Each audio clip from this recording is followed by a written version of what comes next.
Good morning guys, welcome to our channel. आता वाजलेले 7:15 आणि मी स्कूलला जाण्यासाठी रेडी झालेली. आज भरपूर थंडी होती. त्याच्यानंतर स्कूलमधून आल्यानंतर मी इंडिया आणि साऊथ आफ्रिकाची मॅच पाहायला बसलेली. एकदा मॅच पाहायला बसलं का मग उठायचंच मन होत नाही. मग म्हटलं थोड्या वेळ पाहू आणि त्याच्यानंतर मग अभ्यासाला बसू.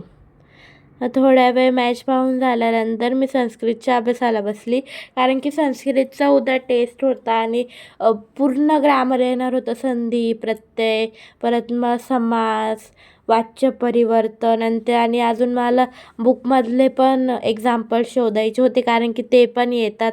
जास्त तर तेच येतात म्हणून ते अजून शोधायचे होते. मग संस्कृतचं झाल्यानंतर SSTचं करायला बसली. SSTची मी रायटिंग प्रॅक्टिस करत होती, हिस्ट्रीची लेसनमधली.